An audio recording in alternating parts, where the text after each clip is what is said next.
What's going on, guys? Welcome back to a brand new news video. Today what I got for you guys is we're going to be going over the Modern Warfare 3 Makarov reveal trailer. Now the interesting thing is we originally thought this was only going to be showing Makarov. We thought it was going to be one of those like 20-second long trailers where they'll just end up showing his face at the end of it. So maybe he's standing in the shadows and then he steps into the light and then boom, that's Makarov, and then the trailer ends, right? But it was actually a little bit deeper than that. It ended up being around 2 minutes long. And within that 2 minutes, not only did we get to see who Makarov was, we got to, I guess, get a feel of why he's going to be such a great antagonist in the storyline. And this trailer is pretty much the first one to set things or set the mood in stone and get that feel of exactly what's going on and what's going to be happening in MW3. The very interesting thing about this is they also ended up showing some gameplay footage. So this is official Modern Warfare 3 gameplay footage. It's not that long, but they do show bits and pieces, and it's coming straight from the Modern Warfare 3 campaign. So there were rumors saying that MW3 is not going to get a campaign storyline because it's so small, so short. I mean, the fact that they only made it in a year,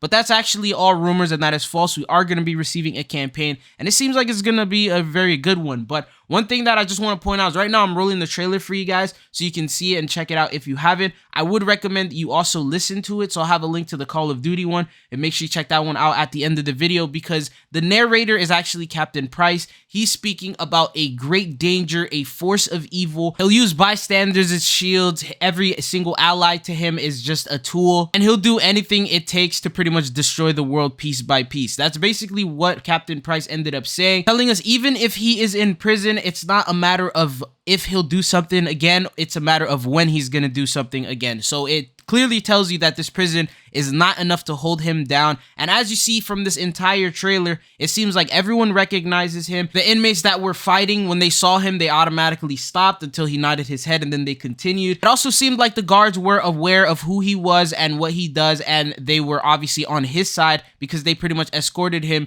to someone to get him another tattoo. So it's easy to assume that he's pretty much running this entire prison. So that's like the storyline that you see right here. This prison is not holding him. At some point, probably like during the beginning of MW3, he's probably going to end up breaking out of this thing and then continuing his reign of evil. Now that we've talked about that and you guys have gotten to see the trailer a little bit, let's talk a little bit more about the gameplay. So what happens is every single tattoo that he has on him is a representation of some sort of a mission or storyline, which seems to have happened in the past. So the first tattoo is pretty much of a Grim Reaper holding a skull. It ends up turning animated and then it zooms in and it takes you into this mission that seems to be in like a snow area. It looks like there's like a convoy of trucks driving through. There's something being drilled into the ground, which ends up causing an explosion. Upon explosion, there's operators underwater, not exactly sure who they are. They're pretty much ambushing these people, and it seems like it's a mission successful, as you see from like the last second of the clip where he caught the guy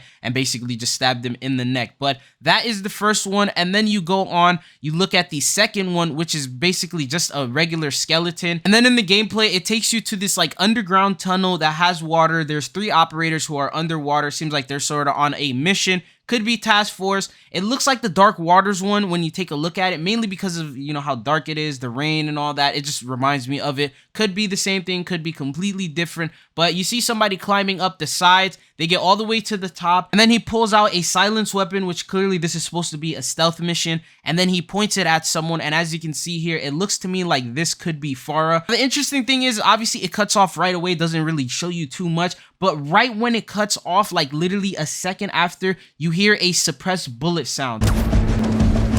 So it seems to me like this person ended up getting that bullet off, and maybe he ended up hitting Farah. Potentially, we could see someone die from Task Force 141. I believe we've seen them in, you know, Modern Warfare 1, Modern Warfare 2. No deaths have happened yet. Maybe in MW3 with a serious threat like Makarov, some of them will die or some of them will start dying. I'm not exactly sure. Obviously, maybe they won't kill him off just for like future storyline purposes. I have no idea. But it seems to me that that guy ended up getting that bullet off just from the way that they actually left that suppressor sound bullet in there. Not to mention, if he has a tat of this particular event, because obviously these tats are symbolizing different events, it has to be a pretty important one. So maybe this is the day that he ended up taking care of a task force member. Who knows? But anyways, going on to the next thing, as you see here, we continue on. You see that he zooms into the main and biggest tattoo that he has, and that is the one on his back. And Captain Price pretty much says here that he's trying to take the world piece by piece. And from the tattoo, you see something like a big building that it seems like it's an older building, a respected type of looking building that is crumbling, and then there's a wolf pretty much growling. I'm assuming the wolf represents Makarov. And the building, when you watch the actual gameplay footage, it looks like the building is actually Verdansk stadium. So maybe Verdansk could be potentially returning.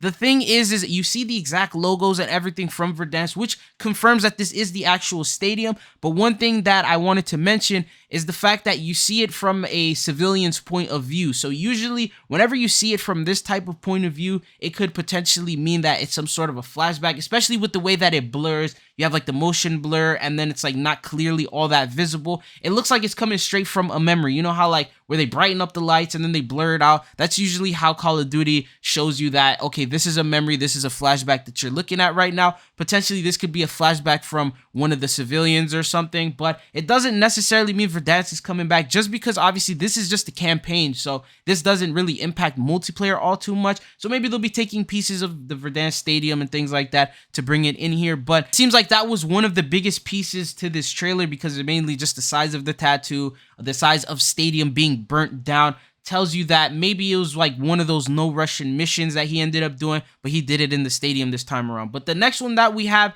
is going to be two birds, and they pretty much are catching on fire. It takes you in, and you see this place is in ruins. There's an airline that is just completely destroyed. It's on fire. There's random buildings around. It looks to be like some sort of like a farm area. And then when you continue on, you can see that it seems like they're pretty much concluding the mission. They've pretty much finished whatever that they were doing. They're throwing civilians into the fire, and yeah, they're just pretty much finishing off whatever they were doing. They were cleaning it up, cleaning up all the loose ends. And potentially this could have to do with the no Russian mission. I don't know why, I just have that feeling that it might have to do with it. But yeah, that's pretty much all the gameplay trailer that they ended up showing. It seems like they're tattooing something new on him, which could end up symbolizing something completely different and an upcoming mission that he might be doing. But the fact is, the prison is not going to be holding him. He's going to most likely either escape in the gameplay reveal event that we're going to be receiving, because you are pretty much working for him over a phone. So it seems like he is still scheming. Even though he's in jail, he's still scheming, and he's planning some things that he's going to do pretty much. That's probably how MW3 is going to start. So this is everything that you need to know about the trailer. I will have another video going up about the new article that Call of Duty has posted in regards to the carry forward content. So all of you guys who have Modern Warfare 2 purchase bundles, operator skins, camos, things like that you want to know if they're going to carry on over to Modern Warfare 3 and how they're going to carry on over to Modern Warfare 3, I'm going to be making a video explaining all that for you guys in full detail. So make sure you guys are subscribed so you stay up to date on the latest Call of Duty news and updates. But anyways, it's been your boy Trizzle. Hopefully I'll be seeing you guys back on the channel again. Peace.